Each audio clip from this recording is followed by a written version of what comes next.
नको ब्रह्मज्ञान आत्मस्थिती भाव, मी भक्त तू देव ऐसे करी. दावी रूप मज गोपिका रमणा, देऊ दे चरणावरी माथा. पाहीन श्रीमुख देईना लिंगन, पाहीन श्रीमुख देईना लिंगन, जिवे निवडून उतरीन. दावी रूप मज गोपिका रमणा, ठेवू दे चरणावरी माथा. पुसता सांगे नाही तबुज मात, पुसता सांगे नाही तबुज मात, बैसोनी एकांत सुख गोष्टी. दावी रूप मज गोपिका रमणा, ठेवू दे चरणावरी माथा. तुका म्हणे आसी न लावी उसीर, तुका म्हणे आसी न लावी उसीर, माझे अभ्यंतर जाणूनिया. दावी रूप मज गोपिका रमणा, ठेवू दे चरणावरी माथा.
सकळ विद्येंचे अधिकरण, ते चरण ते नमस्कारुणी. आता हृदय आपुले चौफाळुनिया भले, वरी बैसवू पाऊले श्रीगुरूंची. ओम ब्रह्मानंदं परमं ज्ञानमूर्तिं, द्वंद्वादितं गगनसदृश्यं तत्त्वमस्यादिलक्षणं, एकं नित्यं विमलमचलं सर्वाधि साक्षिभूतं, भावातीतं रहितं सद्गुरुं तं नमामि. मुखं करोति वाचालं पंगुं लंघयन्ते गिरिं, यत्कृपातमहं वन्दे परमानन्दमाधवं. विनायकं गुरुर्नौमि साखरे नाम विस्मृतं, येषां चरणसान्निध्यात् जीवा मुक्ता भवन्ति. साखरे वंशविख्यातं ज्ञानदानपरायणं, विनायकं गुरुर्वन्दे भवबन्धविमुक्तये. ज्ञानप्रतापविलसत् अमृतंच अद्वैत भाव पटुता हित बुद्धी रहस्य ज्ञानेश्वरस्तु भगवान अवतीर्ण येव श्री रंगनाथ गुरुराज नमो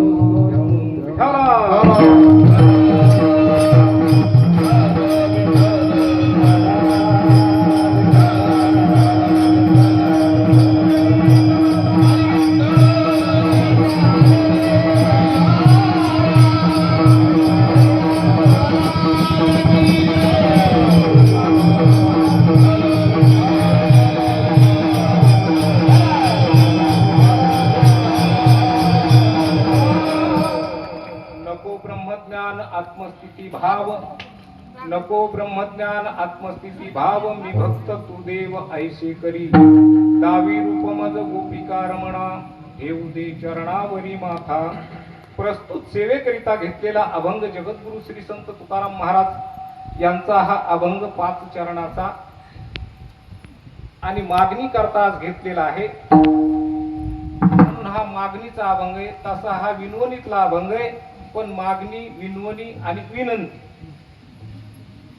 याच्यात मागणीच आहे. फक्त भाव आलं का नाही, भाव भिन्न भिन्न आहे, भावात थोडा बदल आहे.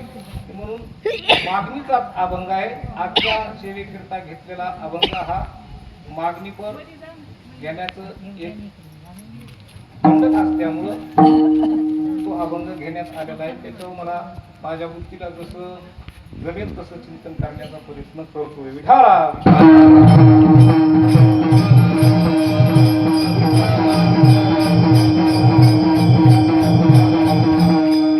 संतांची कृपा असल्यावर काय होणार नाही, काही होऊ शकतं. रेड्यामुखी बोलीला संतांची कृपा असल्यावर संतांच्या कृपेचा हा प्रसाद आहे. आणि मग हे त्यांचंच बोलणं आहे. फक्त त्यांच्या बोलण्याचा त्यांच्या शब्दाचा अनुवाद करण्याचा प्रयत्न आपण करू. विठाला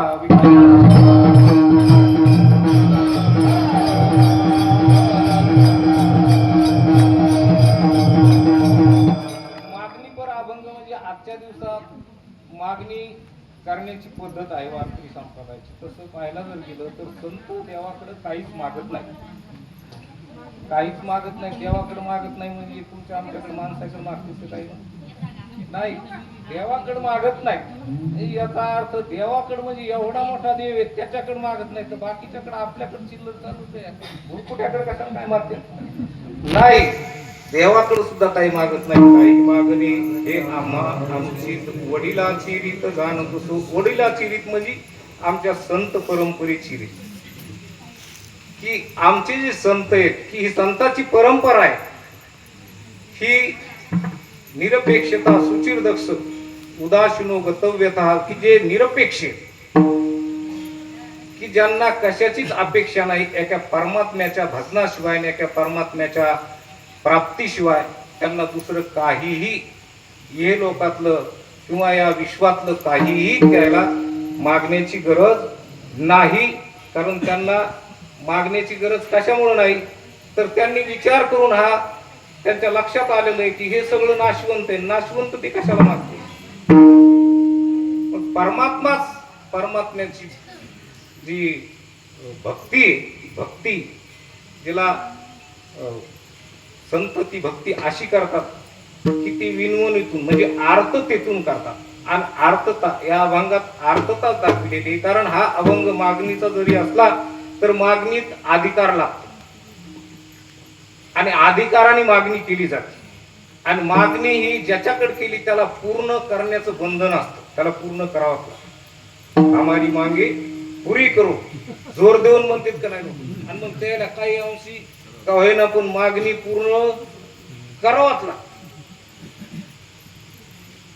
तसं विनंतीत जर गेलं तर विनंतीत नम्रता आहे, सभ्यता आहे, आदरयुक्त भावनेनं ते विनंती केल्या जाते.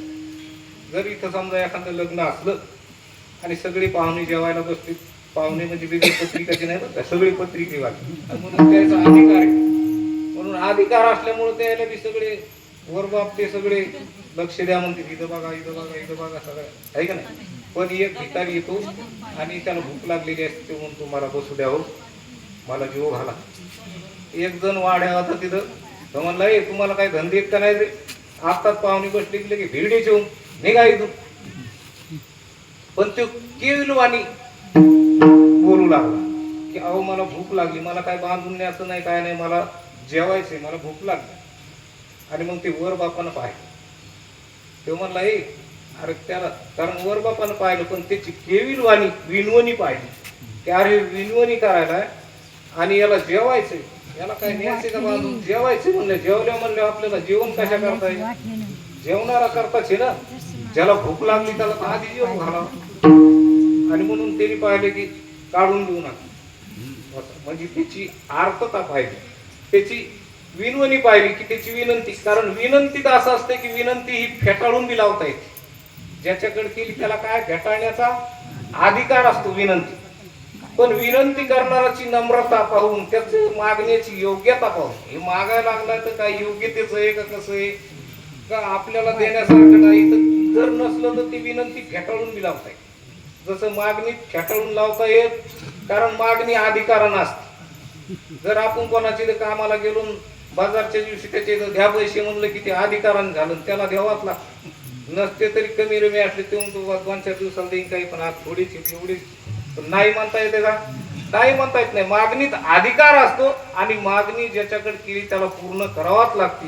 विनंतीत मात्र, विनंतीत हे विनंती पाहून त्याची की त्याची केविलवाणी की ते जो मागायला लागलाय तर त्याच्याकडे दयेच्या नजरेनं पाहून विनंती मान्य केली जाते, नाहीतर विनंती फेटाळून बी लावण्याचा अधिकार असतो ज्याच्याकडे. म्हणून विनंतीत हा भाव आहे की नम्रता आहे, सभ्यता आहे आणि आदरता आहे. त्याच्या पलीकडे जर गेलं तर विनवणी. कारण आपल्या भाजनाच्या मालिकेत आपण पाहतो काही मागणीपर अभंग आहेत, काही विनवणीचे अभंग आहेत आणि काही विनंतीचे अभंग आहेत.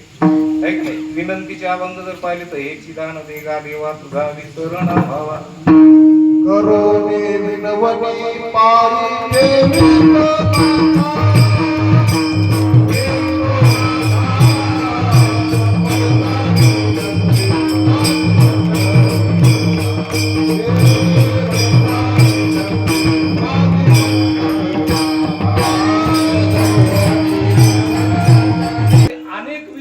अभंग आहेत. आपण भोपाळ्यात विनवणीच केलेली, पहिलं मंगलचरण दुसरं मंगलचरण याच्यात विनवणीचीच अभंग आहेत. आणि विनवणी ही आर्ततेनं केली जाते. आर्ततेनं म्हणजे त्याची भावना व्याकुळ झालेला असतो, भावनेनं असा व्याकुळ झालेला असतो की तुमच्याशिवाय आता मला कोणीच नाही.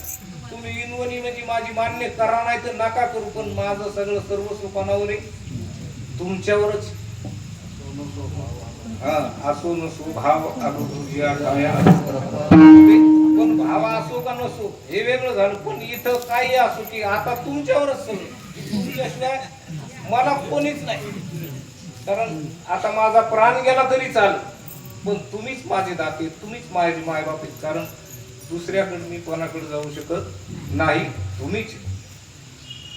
असं भक्त देवाला आर्ततेनं हाक मारतो, आर्ततेनं देवाकडे बघतो. आणि ही आर्तता हीच शुद्ध भक्ती. भक्ताचे प्रकार आपण जर पाहिलं तर अर्थ भक्त, अर्थार्थी भक्त, जिज्ञासू भक्त आणि ज्ञानी भक्त अशा प्रकारचे. अर्थ भक्त म्हणजे देवाला केविलवाणी हाक मारतो आणि त्याला काही दुःख संकट आलं की मग तो देवाला आर्तते व्याकुळतेने की देवा तुझ्याशिवाय मला कोण नाही. द्रौपदीनं कशी हाक मारली तशी की कृष्णा धावरे लवकरी संकट भडले भारी आणि तू आमचा कैवारी. मोठे गुंतलाची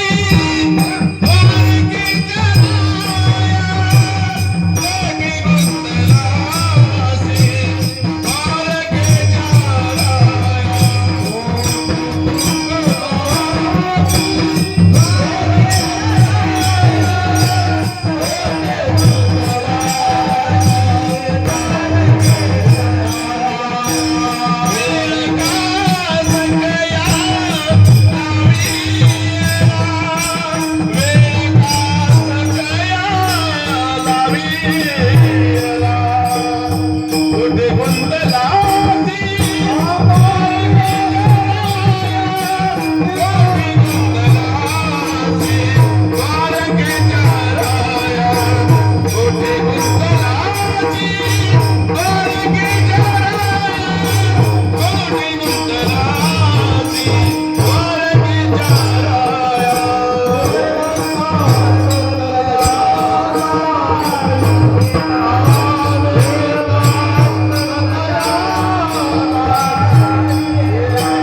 चंद्राने मारलेली हाक ही आर्त हाक की देवा तुझ्याशिवाय मला आता कोणी नाही. कन्हया रे जगदीशी देई भेटी एक वेळा. देवाशिवाय, देवाच्या भेटीशिवाय, देवाच्या प्राप्तीशिवाय त्या भक्ताला राहत नाही. तो तळमळ असते त्याच्याजवळ. त्याला इथलं हे लोकातलं काही मागायचं नाही, काही त्याच्यावर संकट आलेलं नाही, त्याला काही धन संपत्ती म्हणजे अर्थार्थी भक्तासारखं काही मागायचं नाही. त्याला फक्त काय देवाची भेट पाहिजे. त्याला इथलं संसारातलं या प्रपंचातलं काही नाही पाहिजे. आणि त्याच्यावर काही संकट आलंय म्हणून असं बी नाही. असा इथं आळवणी अर्थच आहे. भक्ताची अशी आळवण असते की देवा करता असते की देवा तू मला भेटला पाहिजे. म्हणून याला आळवणी म्हणतात किंवा विनवणी म्हणतात. आणि ही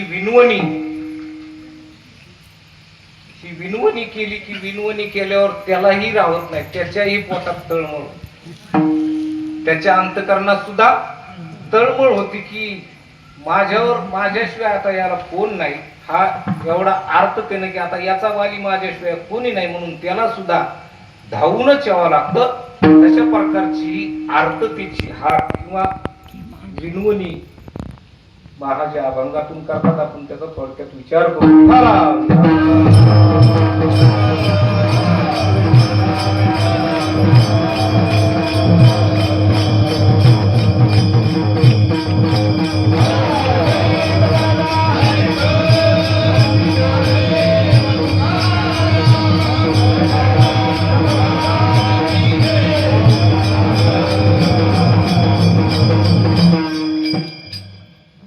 महाराज म्हणतात की मला ब्रह्मज्ञान नको, नको ब्रह्मज्ञान, आत्मस्थिती भाव, मी भक्त तू देव ऐसे करी. तुकाराम महाराज म्हणतात की मला ब्रह्मज्ञान नको, आत्मस्थितीवर राहणं नको. आता ब्रह्मज्ञान नको म्हणल्यावर आपल्याला प्रश्न पडतो की तुकाराम महाराज तुम्ही काही एकनाथी भागवत वाचलं का नाही? आहे का नाही? तुकाराम महाराजांना तर तुकाराम महाराजाच्या अगोदरचे 100 वर्षांनी नाथ महाराज होऊन गेले. आणि तुकाराम महाराजांच्या चरित्रात असं आहे की तुकाराम महाराजांनी 1000 पारायण केली नाथ भागवताची. नुसते पारायण नाही केले तर त्याचा अर्थ जाणून पारायण केले. इतका अभ्यास त्या नाथ भागवतातला केलेला आहे. आणि नाथ महाराज तर सांगतात की पाहुनी मनुष्यपणा सोन साधी ब्रह्मज्ञाना, तो लांडा गर्धब जाना की हा जन्म हा नरदेह ब्रह्मज्ञान प्राप्त करण्याकरताय. कशा करताय? ब्रह्मज्ञान प्राप्त करण्याकरताच हा नरदेह. आणि मग याच्यात नाही ब्रह्मज्ञान झालं तर मग कोणत्या देहात होणार आहे? कुठं सोय? इंद्राच्या, चंद्राच्या, ब्रह्मदेवाच्या नाही. इथं खाली तर नाहीत पण वरी यायला सुद्धा नाही. आणि मग ब्रह्मज्ञान होण्यासाठीच हा निर्देह. महाराज तुम्ही म्हणता की मला ब्रह्मज्ञान नको. ब्रह्मज्ञान नको म्हणण्याचा विचार जर केला तर एखाद्या वेळेस थोडासा असाही विचार करता येईल की नको म्हणणारा त्याचे जो भरपूर असल्यावर माणूस नको म्हणतो. एखाद्या त्याच्या जो असल्यावर एखादा पोट भर जेवलेला आहे ना, आपण त्याला म्हणतो घ्या थोडी जेवा, थोडस जेवावर 2 घास घाम मान राहतात. तेव्हा म्हणतो नाही मला नकोच. नकोच म्हणजे काय? उपाशी राहून नको म्हणायला का असं? आणि एखादा भुकेलेला आहे, भूक लागलेली, तो म्हणीन का हो असा की जेवायला पंक्ती बसल्यात पंचपक्वान्नाचं घमघम वाज सुटला आणि हे 2 दिवसापासून उपाशी, आणि मग तो म्हणीन का नको? आणि तो जर नको म्हणला तर मग तो मूर्ख झाला का कसा झाला? जेवायच्या टायमाला एवढं भूक लागली त्याला बघ बघ करायला पोटात, तर जेवायच्या वेळेला तो नको म्हणेन का असं? हा हाताने घेऊन खाईल वाढ म्हणेन डोकं ते वदनी कवलं घेता नंतर होईल, पण आधी सुरू करू भूक लागली.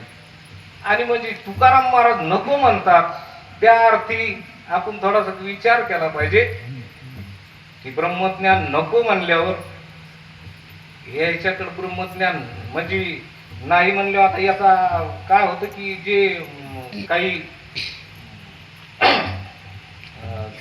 जे त्याला कोणते लोक म्हणतात जे तर्क करणारे किंवा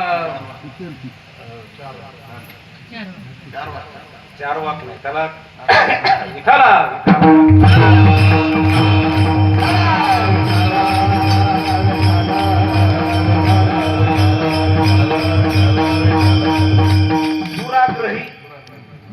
दुराग्रही लोक असा अभंग पाहून तर लयच खवळत येत. ते म्हणजे कशाचं ब्रह्मज्ञान हो तुमचं का वाजलं की तेच जडण चेतन चेतन विजलं.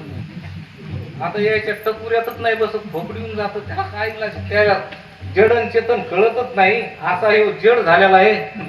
आता काय आता हे जडण चेतन म्हणजे हे जर कळालं तर त्याला इतका आनंद होईल, पण आता काय करावं त्याचं नशीब कुठं खापलेलं आहे काय माहिती, पण कळाल्यावर काय आनंद होईल हे काय.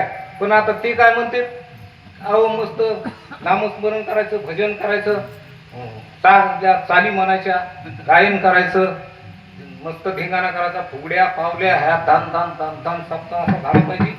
पुरीन बासुंदी हे तेन गुलाबजामुन सगळं दान का सप्ताह कसा झाला 10, 15, 20 लाख गेले पण सीन नाही आला. आणि कळालं काय तर डोंबलं बी नाही. 7 दिवसात काहीच कोणालाच काही मिळ लागला नाही. आणि असा सप्ताह पाहिजे. आणि इकडं म्हणलं की ते म्हणजे हे काय यायचं काही कळण वळण. तुकाराम महाराज म्हणले नको ब्रह्मज्ञान आत्मस्थिती भाव, आणि हे काय म्हणजे हे दुराग्रही लोक अभंगाचा अर्थ जाणून घेत नाहीत, कळून घेत नाहीत. तुकाराम महाराज नाथ महाराज म्हणले भक्ती प्रेमाविन ज्ञान नको देवा. अरे ज्ञान नको देवा म्हणजे ज्ञान नको म्हणले का?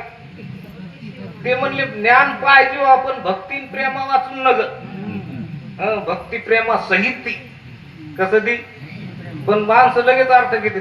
नाथ महाराज काय म्हणले भक्ती प्रेमाविन ज्ञान नको देवा. भक्ती पाहिजे प्रेम पाहिजे ज्ञान नको असा अर्थ घेते. तर आता असा अर्थ घेतल्यावर कवा खोपडी दुरुस्त होईल? कधीच होणार नाही. हे दुराग्रही लोक मग अशा अभंग आता हे नीट समजून घ्यावं लागतील का? संत संगती केली संतांच्या संगतीत आलं संतांच्या संगतीत बसलो तर हे सगळं कळत असतं. आपल्या मनानं जर आपण अभंगाचे अर्थ जर लावले तर ते अर्थ आपण शब्दाच्या दृष्टीने जर पाहिलं तर शब्दाकडे पाहून अर्थ लावतो. आपण व्यवहारात बोलतो ज्या शब्दाने त्या शब्दानुसारच आपण शब्दशः अर्थ घेतो. पण तसा शब्दशः अर्थ नसतो.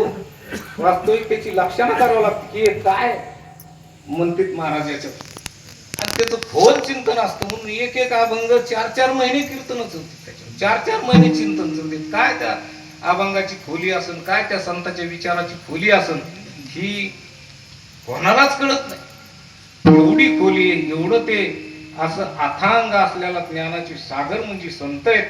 आणि म्हणून त्याचं बोलणं त्याचं जे बोलणं आहे ते आपल्याला समजून घेण्याकरता त्याच्या जवळच राहावं लागतं. पडोनी राहीन तरी ठाई काच संताची पायी न करी न मागे न करी काही तुझे आन गा विठोबा. की संताशिवाय मला दुसरीकडे कुठं जाऊ देऊ नको, कुठं बाजूला सरकू देऊ नको. की संताजवळ मला संताजवळ राहिल्यावर काय फायदा आहे? तर संताचं बोलणं जरी नुसतं कळालं नीट लक्षात आलं तर आपलं कल्याण झाल्याशिवाय राहत नाही. विठ्ठला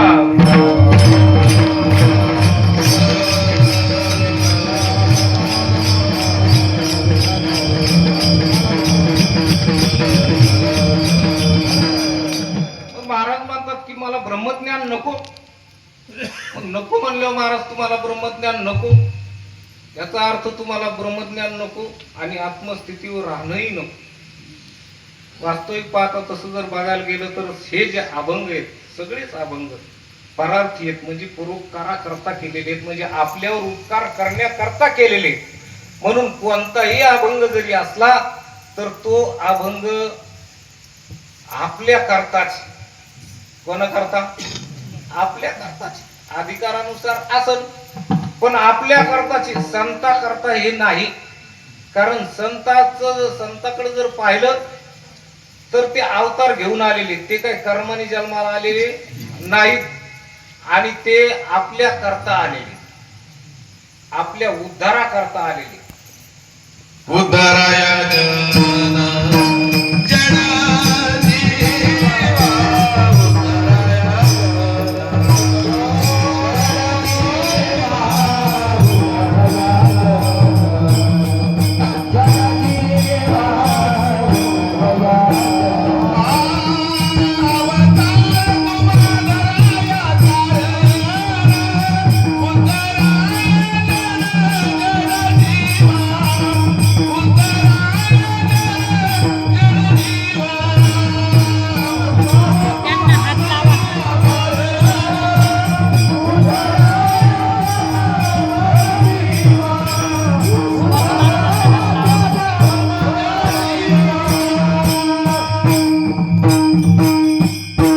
उद्धराया धराया कारण उद्धार या जड जीवा, की जड जीवाचा तुमच्या आमच्या उद्धाराकरता ते आहे, आणि त्याच्यामुळे त्यांनी उद्धार करण्याकरता आपली भूमिका घेऊन हे अभंग केलेले. त्याची भूमिका नाही, आपली भूमिका घेऊन ते आपल्यात आले.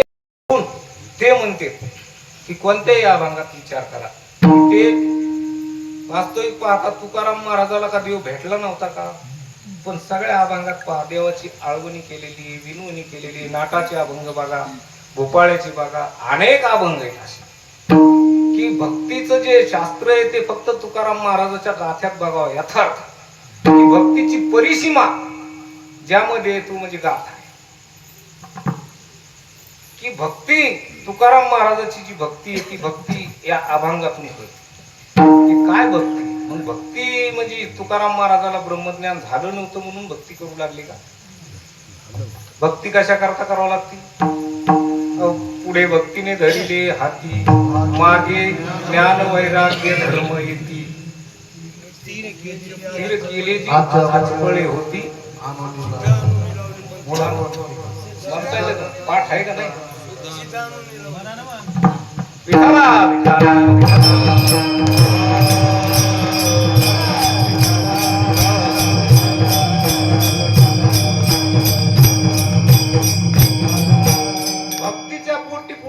ज्ञान जन्माला येत असतं, भक्ती केल्यावरच ज्ञान होत असत.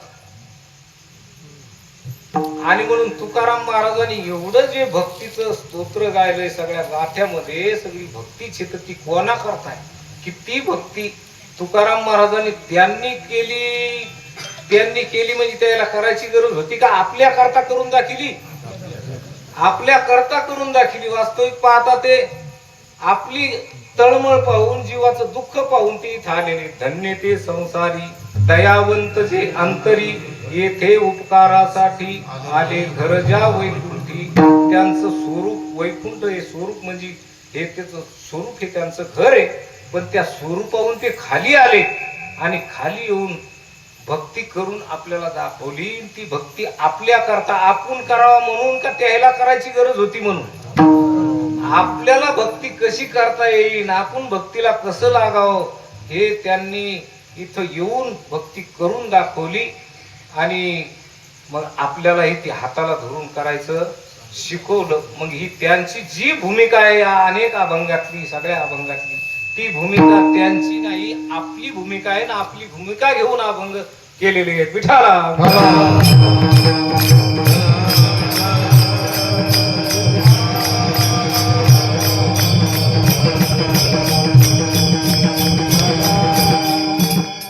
नको ब्रह्मज्ञान म्हणतात म्हणजे याचा अर्थ की तुकाराम महाराजाला ब्रह्मज्ञान झालं नव्हतं असं धरायचा का?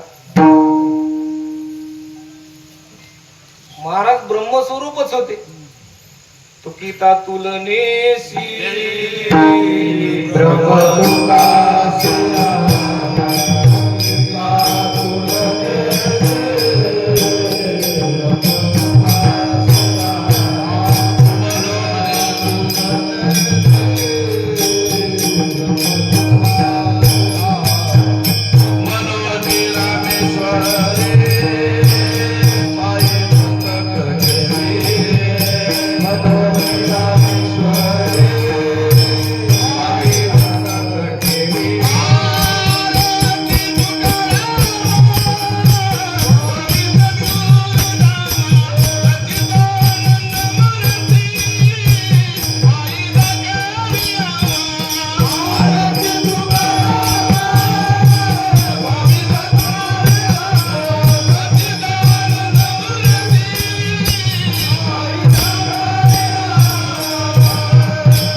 तुझ्या तुलनेशी ब्रह्म तुकाशी आले. तुकाराम महाराज तुलना केली तर ब्रह्मासोबतच तुलना झाली, म्हणजे ब्रह्मच त्यांच्या वाट्याला आलं. असे ब्रह्मस्वरूप असणारे जगद्गुरु तुकोबार आहे. आणि ते ब्रह्मस्वरूप असणारे ते म्हणते नको ब्रह्मज्ञान. नको ब्रह्मज्ञान म्हणल्यावर त्यांच्या बोलण्याची भूमिका काही वेगळी असली पाहिजे. त्यांच्या ठिकाणी तर ब्रह्मस्वरूपच असलेले ते संत, आपल्या करता आलेले ते संत, त्याला ब्रह्मज्ञान नाही. अहो, आपल्याला भक्ती करावी लागते, आपल्याला ब्रह्मज्ञान होण्याची गरज आहे. आपल्याला नरदेह मिळालाय, कशा करता मिळालाय? आपल्याला भक्ती करून, निष्काम कर्म उपासना, निष्काम भक्ती करून, आपल्याला चित्त शुद्धी करून आपल्याला पुढे ते ज्ञान झालं पाहिजे. म्हणजे ज्ञान होण्याची गरज आम्हाला आहे. जीवाला ज्ञान होण्याची गरज आहे. इतर देहातल्या जीवाला होणं शक्य नाही, पण मनुष्य देहातल्या जीवाला इथं तशी बुद्धी आहे, इथं जसं आहे तसं मनुष्य देहातल्या जीवाला ओळखता येतं. अधिक हे ज्ञान नाही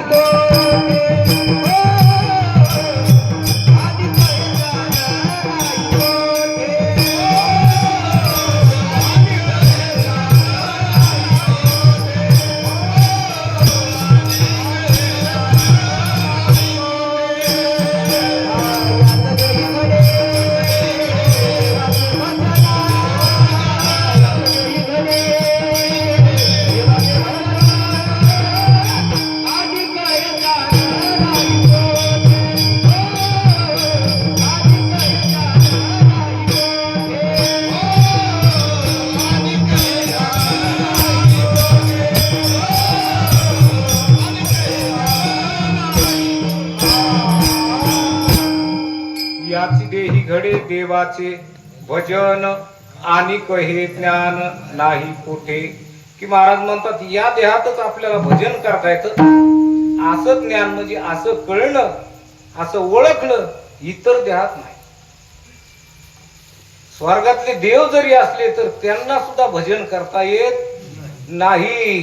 त्याला देह मिळालाय चांगला, पण भजन करण्याच्या लायकीचा नाही. त्याला तिथं टकोर दुखत नाही, मुळव्याध होत नाही, ताप येत नाही, चांगलं द्यायचं. बरं, संडास लागत नाही, सलाईन घ्यायचं काम नाही, सगळं द्यायचं.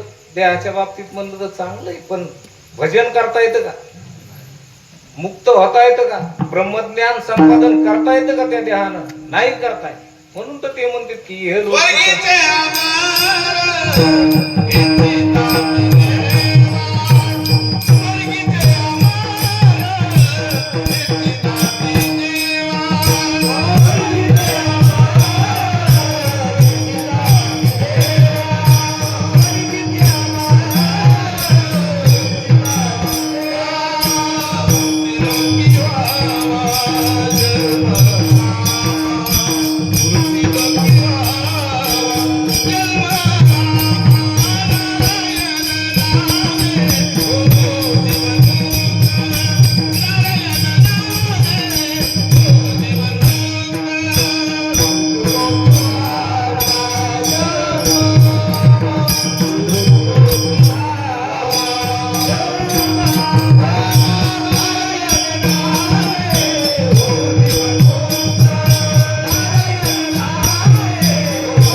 देवा मृत्यू लोकी व्हावा जन्माम्हा. त्यांना भजन करता येत नाही, पण त्याला कळाला की इथं भजन करता येतं. आपण भजन करता येतं तेव्हा केलं नाही, बसलो दुसऱ्याच खाटपाट्या करीत. यज्ञ यागादी कर्म केलं, काय काय पुण्य करायचं ते केलं, पण भजन केलं नाही. आणि आता इच्छा झाली तरी बी, आता झाली असेल कोणाकोणाला, सगळ्याला कशाची होती ते बी काही इतकी चांगली थोडीच, पण भजन तिथं काही करता येत नाही. आणि आपल्याला इतर बाकीच्या 84 लक्ष युनिटच्या जीवाला त्यात भोगभूमी आहेत, त्यात कर्माच्या दशेनं भोग भोगायला लागले ती. आणि म्हणून त्याला भजन करायचं काही कामच नाही. पण मनुष्य देह मात्र ऐसा आहे की मनुष्य देह ऐसा नीध साधे तरी साधा करुणी प्रबोध संत पार उतरली. की आपल्याला जे होऊ म्हणती ते होती, जे होऊ म्हणती ते होती, तरी का चित्ती न धरावा. निश्चय जर केला तर देव होईन म्हणले होता येत नाही का? होता येत. पोरं बरेच आता अभ्यास करते, डॉक्टर होईन म्हणलं की होतेच ना. ते अभ्यासाने निश्चयाने होते. आपल्याला देव व्हायचा आपण निश्चय केला का कधी? देव होऊ असं म्हणलो का कधी? श्रीमंत हो म्हणतो, होईन म्हणजे होईनच. काही केबीसीत पैसे घालीन नाही तर पण श्रीमंत होईन. श्रीमंत होणं काही इतकं सोपं आहे का? काय श्रीमंत होणं सोपं नाही, ब्रह्मज्ञान होणं सोपं आहे. कारण श्रीमंती ही गरिबी, श्रीमंती ही प्रारब्धाची. आता हे या गाद्याला काही माहित नसतं, कारण हे संत संगतीत आलेलेच नसते. त्याला वाटतं श्रीमंती म्हणजे प्रयत्नानं नाही, परमार्थात प्रयत्न जमते. संसारात प्रयत्न किती करा फेलच हे जास्तच करता. भरोवरी दुरावशी पुरी भवाची पुरी वाहवशी. की प्रपंचात किती जरी भरोवरी केली तरी तो जास्त दूर दूर जात असतो. आणि म्हणून आता इथं मनुष्य देहात आलो की आपल्याला आता परमात्म प्राप्ती करून घेता येते. आणि ती परमात्म प्राप्ती करून घेण्याकरता महाराज आपल्याला अनेक अभंगाच्या भूमिकेतून आपल्याला सुरुवातीपासूनचा परमार्थ सांगते. विठाला विठाला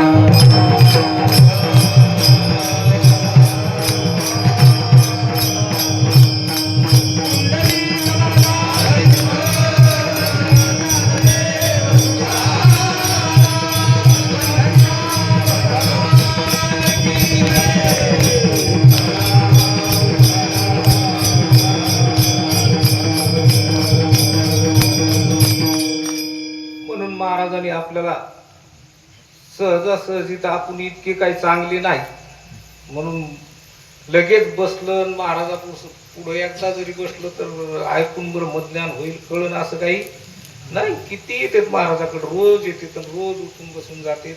काही काही वर्षाला येतात, काही काही 6-6 महिन्याला येतात, काही महिन्याला येतात, काही 8 दिवसाला येतात. आहे का नाही? येतात पण टिकत येत किती, टिकून राहिली किती, गोडी लागली किती. आहे का नाही? कारण ते गोडी लागली कळायला जर लागलं ते लागली. बाकी जर निस्ते आले चांगले महाराज लोक म्हणतात म्हणून आपण बी चला पाया पडू, तसं नाही. त्यांच्या जवळ बसून त्यांचं जे बोलणं आहे ते आपल्या कल्याणाचं आहे हे लक्षात घेतलं पाहिजे. त्याचं बोलणं म्हणजे वेदाचं वाक्य, एक एक शब्द म्हणजे वेद आहे. आणि ते वेद आपल्या कानातून अंतकरणात त्यांनी घर केलं पाहिजे. आहे का नाही? की बोधरूपी पुत्र जन्माला आला पाहिजे. की अशा प्रकारचं त्यांचं बोलणं जर अंतकरणात साठविलं, लक्षात जर घेतलं, नीट जर घेतलं तर आपल्याला जसं येतं तसं लक्षात येतं आणि आपण या जन्म मरणातून मुक्त होऊ शकतो. विठाला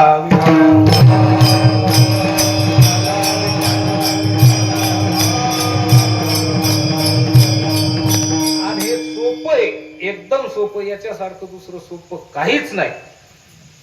पण परमार्थ करणारे लोक भरपूर दिसते, पण एवढं सोपं असूनही सोपं घेत कोणीच घेताना दिसत नाही. म्हणून ते दुराग्रही.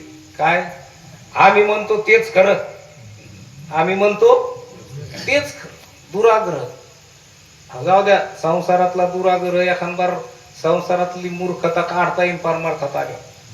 पण परमार्थात जर दुराग्रह होता असला तर मग काय करावं? मग कसा काढावा? कोणी काढावा? की परमार्थात दुराग्रह नाही त्याच काय, ते काय बी सांगते त्याला काय जमत नाही, याला काय जमत. ज्याच्या बुद्धीला जसं झापन तसं त्यांनी वजवू करू शकतो. ज्याला जशी ताकद असेल तशी जमन. ही बुद्धीची सिद्धी. याला काय कोणाची कमी असेल कोणाची जास्त असेल. पण काय बोलायला आहे? देवाबद्दल बोलायला आहे, देवाबद्दल ऐकायला आहे. असन कमी जास्त काही, कोणी कमी असन कोणी जास्त असन.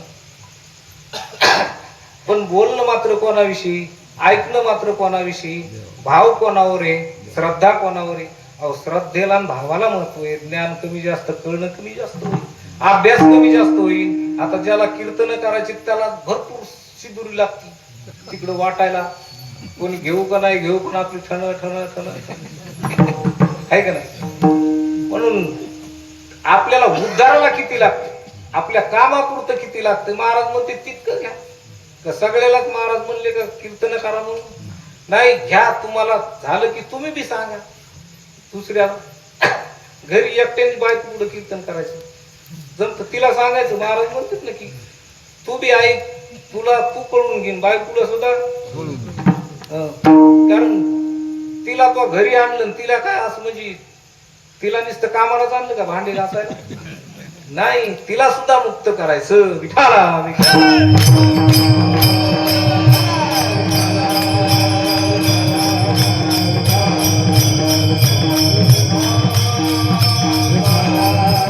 म्हणून परमार्थात तो दुराग्रह नसूच. पण बरेच लोकांचा दुराग्रह आहे की त्यांना हे ज्ञान आवडत नाही, त्यांना हे चिंतन आवडत नाही. वरी वरी वाव अंतरी विषयाशी ठाव, असं वरवरची भक्ती करता येते पण आतमध्ये जाऊन ठाव घेत नाही. आतला अंतरीमध्ये काय भरलेलं आहे, काय भरावा हे जर लक्षात नाही आलं तर मग अशी भक्ती किती जरी केली, किती जन्म घेऊन जरी केली, पण परमात्म्याची प्राप्तीच जर होत नसत तर मग ती भक्ती कुठंतरी चुकली. चुकलियावर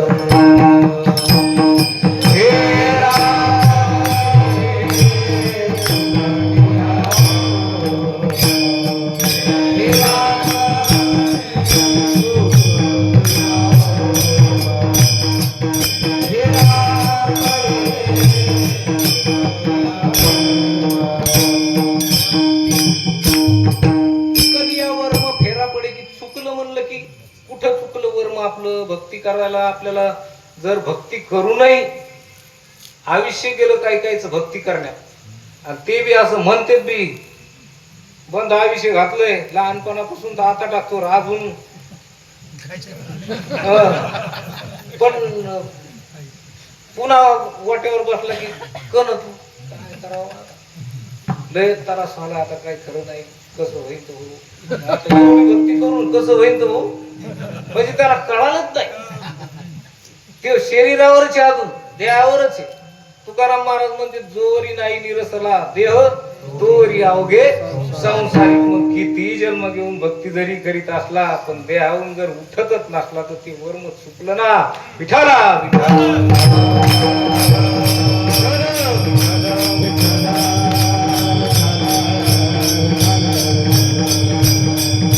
महाराज कोणी येऊ, जड येऊ, मूड येऊ, शहाणा येऊ, याडा येऊ, त्याला सांगते हे काताड तू नाही पहिलं. कारण काय याच्यावरच असतं की हे हागर तू नाही. आता हे कारण किती तिरस्कार करते त्या शरीराचा. म्हणजे शरीर त्याच्याकडे जर पाहून त्याच्यावर राहायचं जर असलं तर तिरस्कार आहे.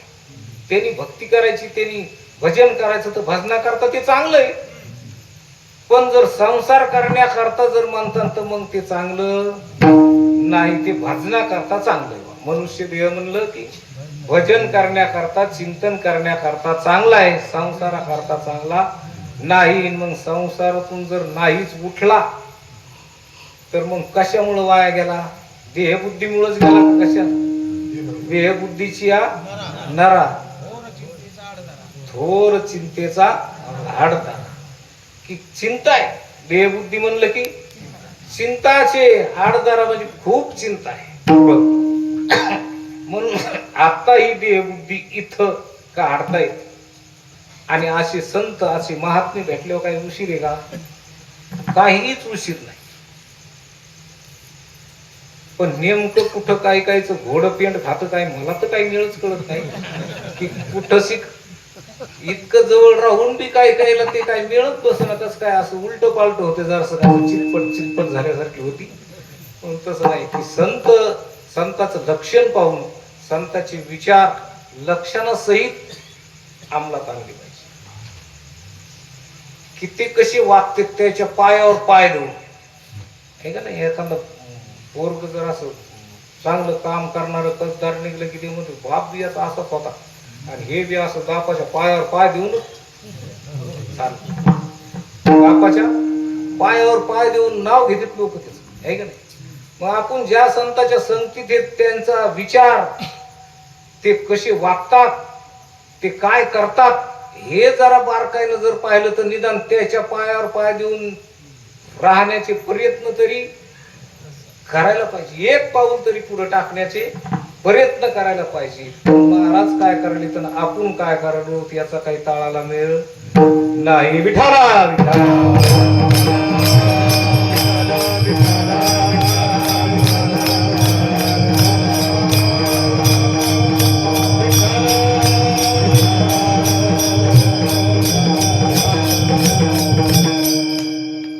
माईला सगळे लेकर सारखेच असते, सगळ्यावरच माय प्रेम करते, कोणावर कमी कोणावर जास्त करीत नाही, सगळ्यावर प्रेम करते. सगळे त्या माईची लेकर असते, मग सगळ्यावर संत सुद्धा सगळ्यावर प्रेम करते.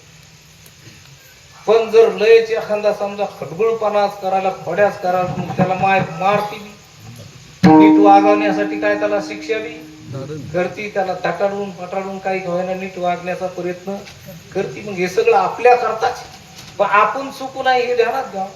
विठाला विठाला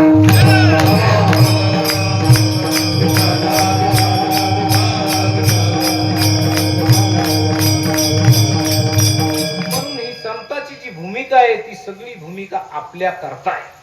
ते इथं आपल्या करता आले आणि म्हणून आपल्यासाठी चालले. ते इथे येऊन काही संसार गिंसाराच्या नादी नाही लागले. ते जर संसाराच्या नादी लागले असते तर आपलं कसं झालं असतं. ते संसाराच्या नादी लागले नाहीत, ते संसार नाहीत. संसार त्यांनी पाहिलेला आहे, संसार ओळखलेला आहे. फक्त ते आपल्या करता इथं आले आणि म्हणून त्यांच्या सगळ्या अभंगाची भूमिका ही आपल्या करता आहे, त्याच्या करता नाही. त्याला काही करायचं राहिलेलं नाही, ते काही करण्याकरता सुद्धा आलेले नाही, ते आपल्या करता आलेत. मग आपल्या करता हे अभंग आहेत, ही भूमिका आपल्या करता आहे. म्हणून आपण अभंग जरी त्यांनी लिहिला असला तर कधी बी आपण पटकन आपल्याला लावून घेतला पाहिजे. तुकाराम महाराज म्हणाले का, नको ब्रह्मज्ञान आत्मस्थिती भाव, मी भक्त तू देव आयशे करी, दावी रूप मज गोपिका रमणा. हे तेही म्हणाले का आपल्याला आपण म्हणावं तसं, आपण आपलं तसं हो. विठाला विठाला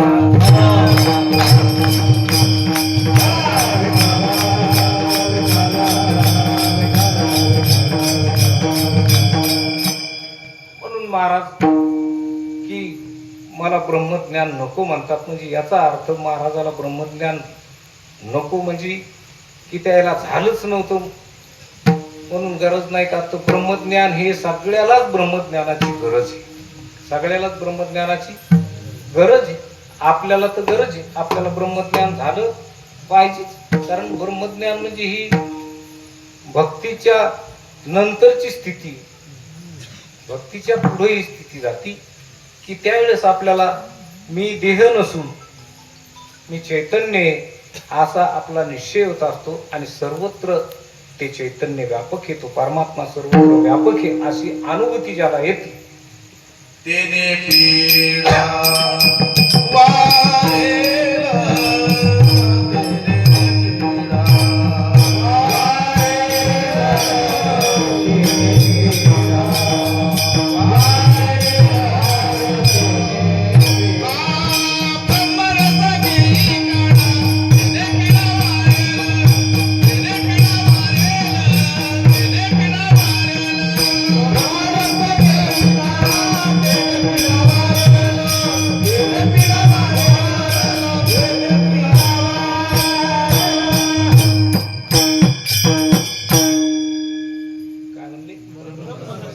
ब्रह्मरस घेई काढा तेने पिला वारेल, की ब्रह्मरस काढा घेतला की त्यांनी जन्म मरणाचं भवरोगाचं दुःख राहत नाही. म्हणून ब्रह्मज्ञान हे सगळ्या मनुष्य देहातल्या जीवाला झालं पाहिजे. ब्रह्मज्ञान झालं म्हणजे त्याच्या भक्तीची परिसीमा झाली, त्याचं करणं संपलं, त्याला काही करायचे राहिलं नाही, आहे का नाही.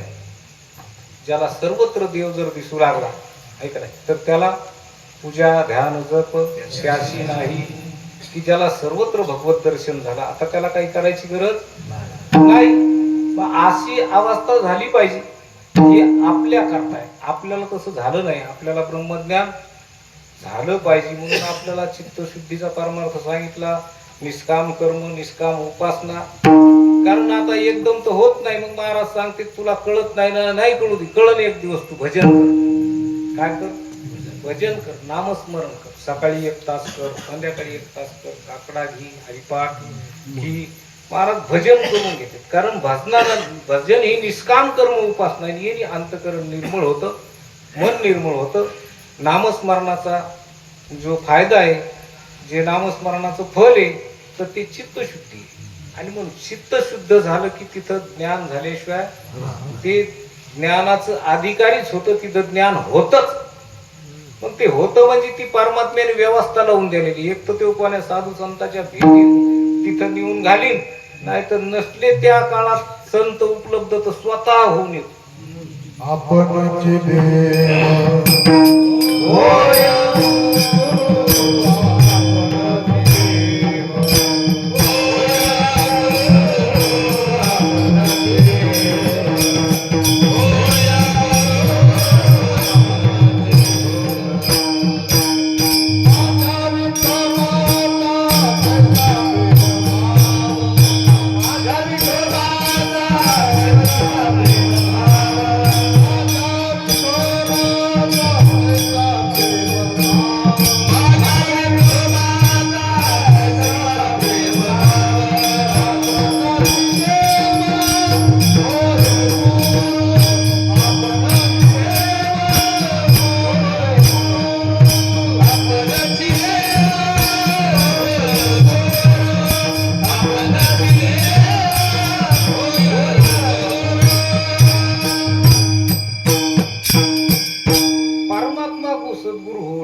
आणि कृपा करतो. म्हणून ही त्यांनी व्यवस्था लावलेली. फक्त चित्त शुद्ध करण्याची गरज आहे. आणि चित्त शुद्ध हे नामस्मरणानं होतं, निष्काम भक्तीनं होतं, निष्काम कर्मानं होतं. म्हणून हे चित्त शुद्ध झालं की त्या शुद्ध चित्तात ज्ञान होतच असतं.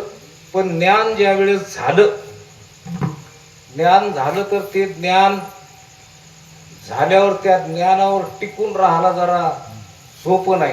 ज्ञान म्हणजे काय? काट्याच्या आणीवर आहे का नाही? त्याच्यावर उभं राहणं म्हणजे सोपं आहे का? ज्ञान झाल्यावर त्या ज्ञानाच्या महिमेत राहणं ज्याला जमलं त्यालाच जमलं आहे का नाही? त्याच्याकडे पाहून तरी आपण नुसतं पाहावं की कसं आपण कसे भराभर खाली घसरतो. आपल्या पायाचे किती अंगुठे राहा टिकतच नाहीत, आपण घसरतो. त्याच्याहून काय होतं? घसरतो. ते घसरत नाही, ते कसे टिकले? आता ती कशी स्थिती आहे त्यांची, काय केलं असं त्यांनी? आपल्याला ज्ञान झालंय पण आपण तिथं टिकत नाही. त्याचं कारण आहे की ज्ञान झाल्यावर ज्ञानाने अहंकार बी होण्याची शक्यता असते. ज्ञानरूपी काटा जरा ह्या अज्ञानरूपी काट्यापेक्षा लय भारी. निस्ता आणीदार बी आणि पुन्हा ते येड्या बाबडीच्या काट्यासारखा विषारी बी. टोचला की त्याने हे साधा काटा टोचू द्या, काय होत नाही. दुपारच्याला ते कळ निघून जाते. याची 8-8 दिवस कळत जात. ते आणीदार बी, ठोकर बी, विषारी बी. तसं या ज्ञानाच्या भूमिकेवर ज्या वेळेस आलो तर त्यावेळेस भक्ती कमी नाही केली पाहिजे. ज्ञान मिळून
उठावाचे ज्ञान जुळो गावा गोविंद पुढच्या चरणात हा टाळा टाळी अंगो अंगी मुरला छंद भोग भोगिताची आटला वेद ज्ञान गिळोनी गावा गोविंद निगा की ज्ञान गिळून घेता आलं पाहिजे आणि ते भक्तीनं गिळून घेता येतं. नाहीतर ज्ञानात काय होतं की बाबा लोक लय स्तुती करायला लागते. महाराज काय तुमचं सांगणं म्हणजे आचाट अलौकिक. त्याला वाटतं ते बी तो हातल्या आळीसारखा फुगत. काय होतं आपलंच नुकसान होतं. काय होतं लोक माती करायला बसलेत का काय चांगलं होऊ देतात का काय. अरे आपली भक्ती कमीच पडू नये. बस ज्ञान झालं हवा आणि लोकांना दाखवू. आपल्या जो लय मोठे पैसे असले आपण दाखवतोच का. आपण इतके तर शहाणे आहेत कोणाला दाखवतो पैसे. अरे हे नासक धन आपण लोकांना दाखवत नाही. तर हे तर धन हे कोणतं धन आहे. महाधन आहे. परमार्थ महाधन जोडी देवाचे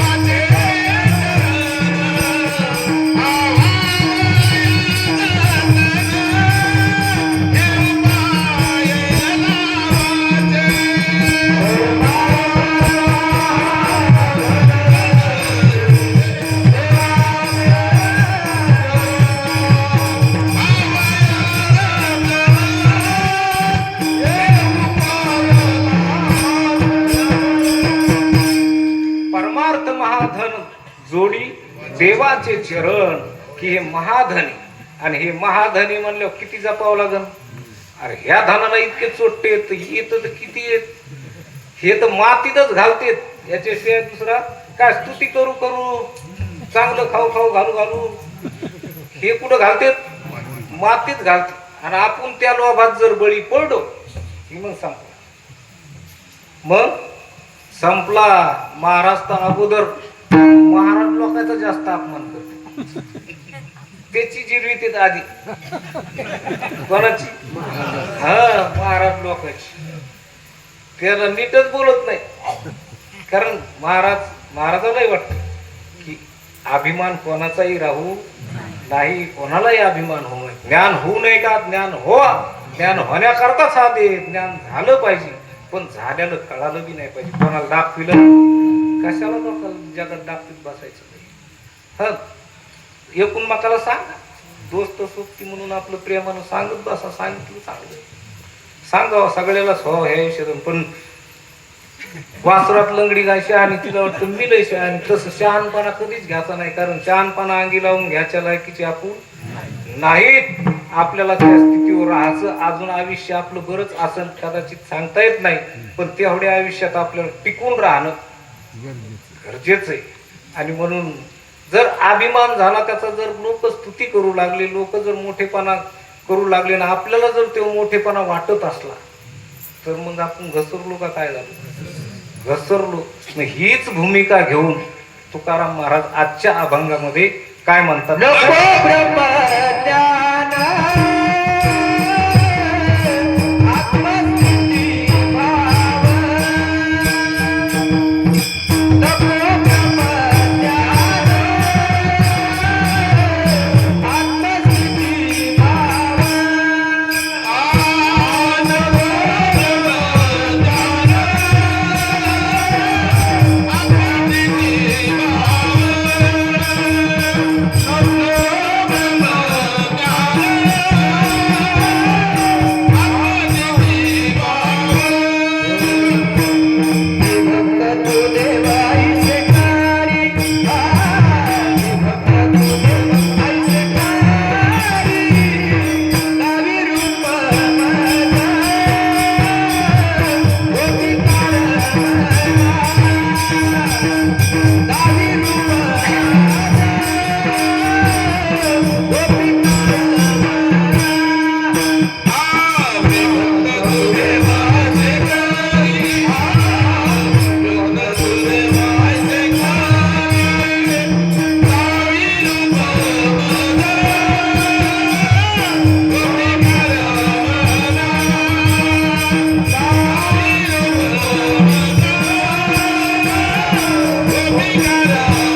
नको ब्रह्मज्ञान आत्मस्थिती भाव मी भक्त तू देव ऐसे करी. महाराज म्हणतात देवाकडं आळवणी करतात, विनवणी करतात की देवा मला हे ब्रह्मज्ञान नको. याचा अर्थ महाराजाला ब्रह्मज्ञान नाही असा आहे का?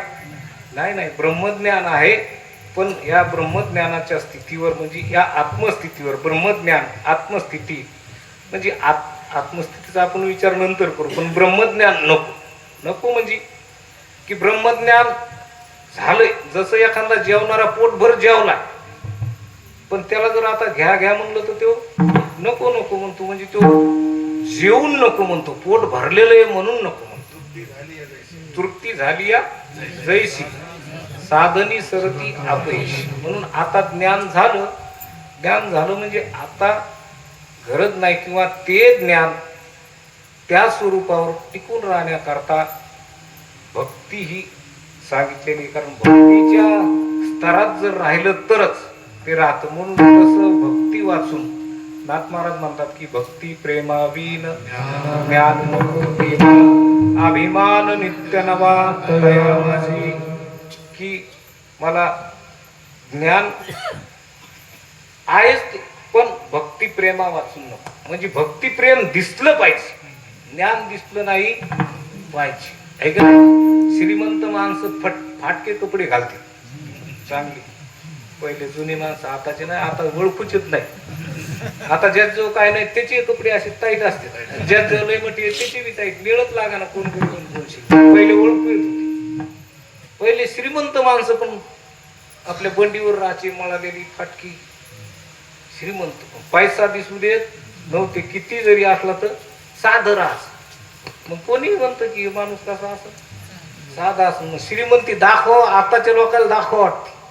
पहिले लोक दाखवित नव्हते. आता जर 5 क्विंटल कापूस झाला तर 10 झाला, मग किती झाला? पावण्या रावण्याला 10. ऊस 100 टन झाला तर 150 झाला. एकाची बी गोष्ट करू नसती, एकाची बी त्याचं टन क्विंटल तरी शिल्लकच सांगत, म्हणजे गंमत निघत नाही, झाकून फुटत नाही, जास्त सांगतो उलट. तसं या भक्ती ज्ञानाच्या बाबतीत सुद्धा असं उतावळं झालं नाही पाहिजे, बावळं झालं नाही पाहिजे. जरा स्थिरता राहिली पाहिजे मनाची.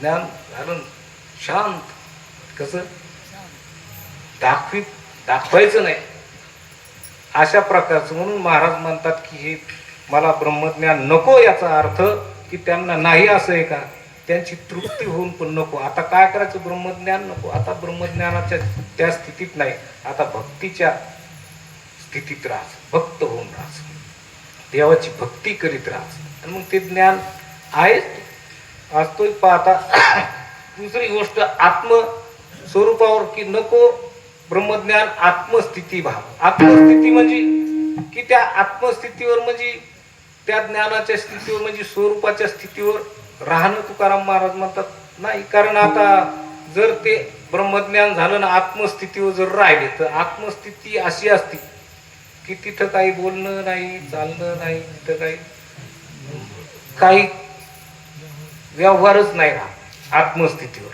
आणि मग व्यवहार नाही राहिल्यावर आपलं कसं होईल?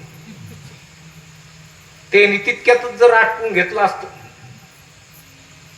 त्यांनी जर तितक्यातच आटपून घेतलं असतं, झालं ब्रह्मज्ञान की आपलं ते आत्मस्थितीवर राहिले असते, कोणाला बोलले नसते, काहीच नसते. तर तसं जमतं का? तसं बी जमत नाही. म्हणून आत्मस्थिती भाव नको. कशामुळं नको? की हे बाकीचे राहिलेत ना माग, याचा उद्धार कसा होईल? संत जर आत्मस्थितीवर राहिले, त्यांनी जर व्यवहार केलाच नाही तर त्यांचा व्यवहार वाचून आपलं घोडं अडकत, त्याचं नाही अडकत, पण ते त्याच्यामुळं जाणून नाव पावलेनी पार जाणून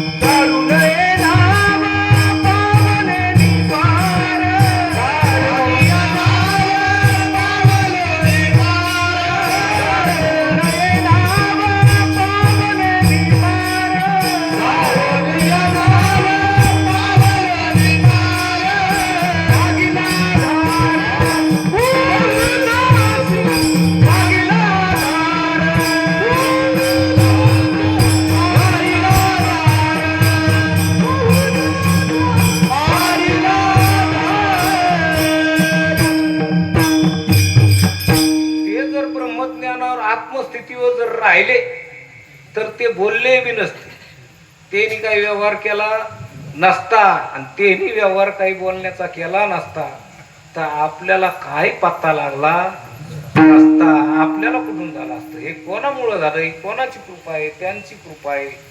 म्हणून ते आपल्या करता आलेले ते आत्मस्थितीवर राहून कसं काय जमून बरं. म्हणून मग ते आपली भूमिका घेऊन आपल्या करता पुन्हा दुसऱ्या चरणात सांगते. दावी रूप मना गोपिकार मना,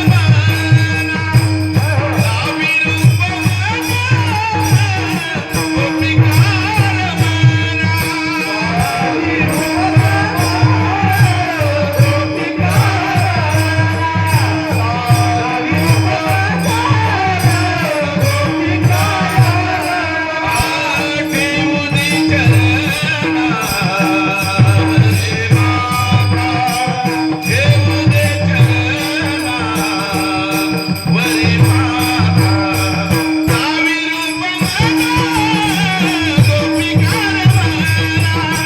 मना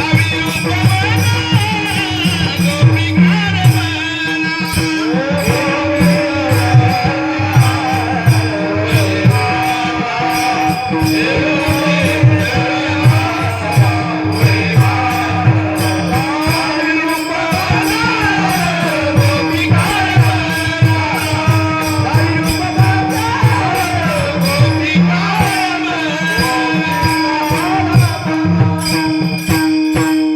दावी रूप गोपिकार मना ठेवू दे चरणावरी माथा. की महाराज म्हणतात हे गोपिका रमणा, की गोपीचं रमण करणारा, गोपीला आपल्या प्रेमात रमिवणारा असा, की ज्या गोपी त्याच्या भक्त होत्या आणि त्या कोणत्या भक्त, अर्थ भक्त होत्या, की त्यांनी भगवान परमात्म्याची अशी आळवणी केलेली. अर्थ विरह त्यांच्या ठिकाणी, भक्तीतला विरह त्यांच्या ठिकाणी, की देवाशिवाय आमचे प्राण राहू शकत नाही.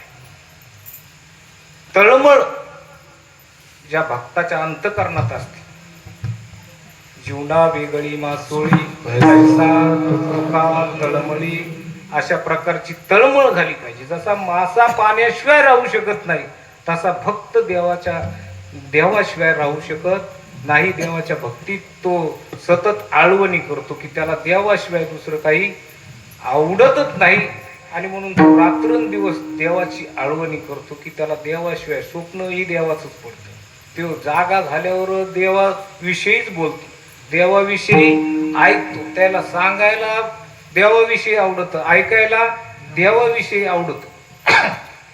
आणि मग स्वप्न सुद्धा, जागृती, स्वप्नी, सुसुप्ती, नाटवे आहे का नाही, पांडुरंग म्हणे, जागृती, स्वप्नी, पांडुरंग, अशा प्रकारचं, की त्यांना तिन्ही अवस्थेत परमात्म्याशिवाय दुसरं काहीच आवडत नाही अशी अवस्था झालेली असती. अशी त्या गोपीची अवस्था झालेली. आणि त्या गोपीच्या भक्तीत रममान होणारा, त्या भक्तीचं वेड लावणारा असा गोपिका रमण, की तसंच माझी ही भक्ती आहे. तशीच मी सुद्धा देवा तुला अर्थ हाक मारतो, की तू मला तुझं रूप दाखव. मग मी तुझ्याकडे काही असा लोभाने आलो नाही की तुझं रूप पाहतो. आपण जर कोणाकडे गेलो नाही, एखाद्या तोंडाकडे पाहतो, आता त्याला कळतं हे कोण माझ्या थोबाडाकडे पाहला म्हणून, त्याला नक्की ओळखून घेतो याला काहीतरी मागायचे मला, याला उसने पैसे मागायचे असले तर आपण जातोच नाही पुढं पुढं पुढं. किंवा एखाद्या आमदाराकडे काही काम असलं ना, काम असतं त्याचं थोडं, पण हे सकाळपासून संध्याकाळ टाकतो जवळजवळ. बोलायला जावं तर दुसरंच मदत येतं, बोलायला जावं तर दुसरंच मदत येतं. म्हणजे त्याला काय होतं, की त्याला वाटतं की मला कधी भेटू. म्हणजे आपलं असं आहे संसारातलं, की आपण जे पाहतो तर आपण पाहतो तर काहीतरी लोभा करता, आशा करता. तुकाराम महाराज म्हणते तसा काही विचार करू नको देवा, तसं मी काही तुझ्याकडे दुसरं काही मागण्याकरता पाहत नाही. मला तुझं श्रीमुख आवडतं, तुझं आवडे हे रूप गोजिरी सगुण पाहता लोचन सुखावणे. आता दृष्टी पुढे ऐसाची तूर आहे, जो मी तुझं पाहे पांडुरंगा. की मला तुझं मुख, तुझं श्रीमुख पाहिल्यावर मला जे समाधान, मला जो आनंद होतो, हा? पाहता श्रीमुख पाहता श्रीमुख सुखावले सुख. तुला पाहिल्यावर मला सुख होतं, तुझ्याशिवाय मला दुसरं काही आवडत नाही. म्हणून तुला काही संकोच गिंकोच वाटू देऊ नको. तुला वाटत असं नाही काय आमिषाच्या दृष्टीनं माझ्याकडे पाहा, तसं काही आमिष किमिष नाही. म्हणून दावी रूप मज गोपिका रमणा घेऊ दे चरणावरी माथा. तू मला तुझं रूप जर दाखवलं तर तुझ्या त्या रूपाची मी न्याहाळणी करीन, पाहिन मी तुला, आणि तुझ्या चरणावर मी डोकं ठेवीन. ही महाराजाची आर्त भक्ती आहे, आर्तता आहे. भक्तीतून आळवणी करणं आहे. आणि कधी ज्ञान झाल्यावर, त्याला ज्ञान नाही का, ज्ञान झाल्यावर असं झालं पाहिजे आपलं सुद्धा, आपली सुद्धा अशी तळमळ असली पाहिजे. आपली तळमळ म्हणजे लोकांनी मला चांगलं म्हणावं म्हणून तशी नाही पाहिजे. भक्तीत दंभ नसावा, भक्ती ही निर्दोष असली पाहिजे. भक्ती कशी असली पाहिजे? निर्दोष.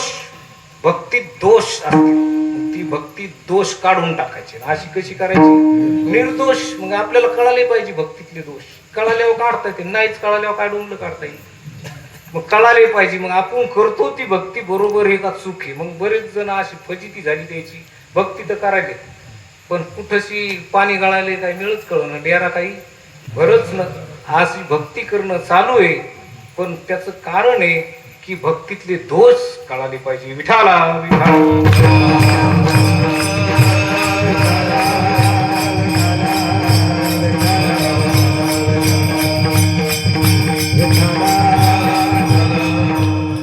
भक्तीतले दोष असतात काही. दंभ हा भक्तीतला दोष आहे. विषयासक्ती भक्तीतला दोष आहे. व्याभिचार हा भक्तीतला दोष आहे. आणि पाप सहकृत म्हणजे भागवतात सांगितलेले की पाप सहकृत भक्ती. भक्ती करतो, भक्ती करता करता नीट बोलत नाही, काहीतरी दुसऱ्याचे द्वेष करतो, ही पाप सहकृत भक्ती. भक्ती करतो, द्वेष करणं म्हणजे दुसऱ्याची निंदा करणं म्हणजे पाप बी. मग ती पाप सहकृत भक्ती झाली. दंभ म्हणजे दांभिकपणा, आपल्याला दाखवायचं नसतं. काय कायचे नुसते रुमालन धोतरण पट्टे पाहून गाव त्याच्या पशी बसलं की काय असं वाटतं याला खंटाचं लाकडच आणावं. काहीच कामाचं नाही. तो निसता त्याचे पट्टे धोतरच पाहून गाव. काय उपयोग आहे का? काहीच नाही. फक्त दाखवायला महाराज कुठं बी फोटो. आणि त्याच्याजवळ बसलं, काही कीर्तनात बसलं तर काहीच नाही. निसत्या लोकांच्या स्तुत्या करतो आणि पैसे लुबाडतो. याशिवाय काय? मग ही भक्ती आहे का? दांभिक भक्ती. लोकाला दाखविण्याकरता नाही. आपली भक्ती आपली आपल्या अंतकरणात परमात्म्याला कळावा आणि आपल्याला कळावं. त्याचं आपलं काय नातं आहे का लोकाला दाखवा मी कसं करायला म्हणून. लोकाला दिसूच नाही आपली भक्ती. ज्ञानही दिसू नाही, भक्ती दिसू नाही. त्याचं ना आपलं नातं आहे. त्याच्यानं आपल्या दोघांच्या मधात तिसरं काही येऊच नाही. विठाला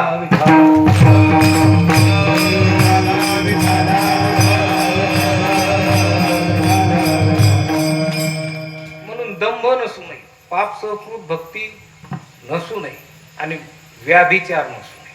व्याभिचार म्हणजे कीर्तन करतो आणि तिकडं दुसऱ्या खंडोबाच्या सटीच्या बी पट्ट्या करतो. आणखीन दुसऱ्या आणखीन बऱ्याच देवाच्या कुठं बी त्याच्यात हे याच्यात हे कोण्या याच्यात जर पाहिलं तर तू काय काय करतो. एक देव धरला तो एक धरीला आम्ही रखमाईचा पती. आता त्याच्या भक्तीत रममान हो. दुसरे कुटाने करायचं काय सुचावा नाही. मग दुसरे कुटाने करायचं सुचत म्हणजे हे व्याभिचारी. याची भक्ती काही नीट नाही, व्याभिचारी आहे. आणि भक्तीत विषयासक्ती नसू नये. भक्ती करीत असताना उगाच ह्या नश्वर प्रपंचातली आसक्ती ठेवू नाही. मोकळ्या मनानं समर्पण भक्ती अशी परमात्म्याला झाली पाहिजे, पोहोचली पाहिजे. अशी निर्दोष जर भक्ती केली तर त्या भक्तीनं परमात्मा भेटल्याशिवाय राहत नाही. म्हणून महाराज म्हणतात की दावी रूप मज गोपिका रमणा घेऊ दे चरणावरी माथा. ज्ञानेश्वर